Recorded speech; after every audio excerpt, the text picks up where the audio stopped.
there's a lot of evolution that comes through that, and all the lessons that you end up learning throughout that period of time. And because I mean, to your point, right, like being the technical rock climber is a very different skill set than being the business person owning and operating the business. Yeah. You know what I mean? And trying to do those things simultaneously.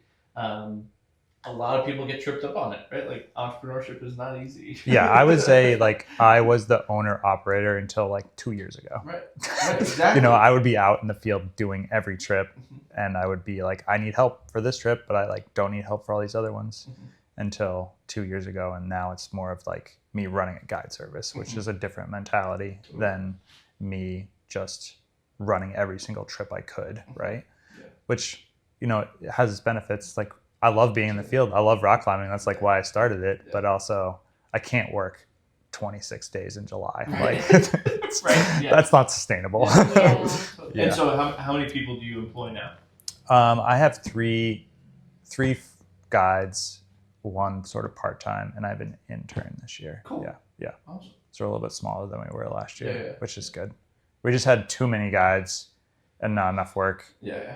And I like having not enough guides and too much work. Yeah. I think that's a better model than me trying to like figure out how to filling time is tough. Yeah. I don't really want to do that. So yeah. Well, and you're a good boss for doing that too, because I feel like as a guide, the seasonality of our work, it's like, this is our busy time. And, when it's so nice out and you can go climbing. I mean, ice climbing is a whole different story, but I bet you drop down guides in the wintertime, right? Or do you? Yeah. You do? Yeah. I just go down. It's kind of like it was when it started for Equinox. It's just me. Yeah. And I just fill my time as much as I can. And if I have groups, I hire somebody in to do stuff. But yeah. But that's growing. Yeah. Which is crazy. Yeah. And But, are you mostly ice climbing are you in Maine doing it, or are you in New Hampshire? Because I know there's like a big scene in New Hampshire. Yeah. So I work mostly here.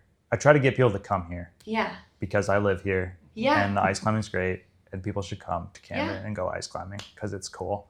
But I go to Acadia, Grafton. I go over there. Cool. I go to Katahdin usually once or twice a winter.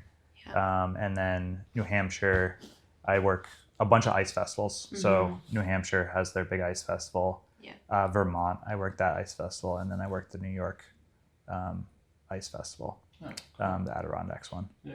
So that sort of fills in those like Stay busier weekends.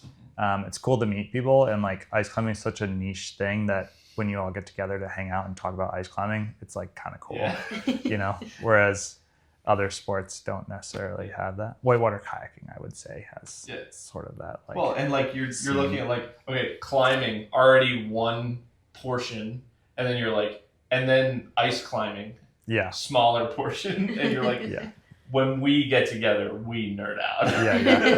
It's really interesting too, the like clientele part of it, right? Like I have people that just ice climb with me, and I have people that just rock climb with me, and people don't always go cross disciplines, which is really interesting, right?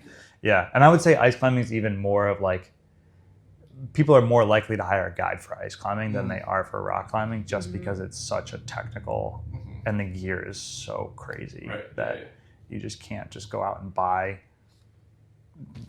$2,000 to $3,000 worth of gear and go ice climbing. Is not really worth it. Yeah, it's so interesting. There's like, you really have like two different types of businesses, with the ice climbing being one, with all the different types of gear that you use for that. I mean, there's probably some crossover, but and then in the summertime, it's just like, you run a crazy business that's kind of unheard of. I feel like in New England, like there's not a lot of rock climbing companies. I never thought that it would be a year-round business. Yeah. I was like, oh, this will work in July and August, and like maybe I'll get. The goal was to make spring and fall work, right? Yeah. Like I knew if I could get spring, like enough schools, enough like groups of stuff that I could make. If I made spring and fall work, then I could make like the whole year work. But I never thought winter would be as big as it is.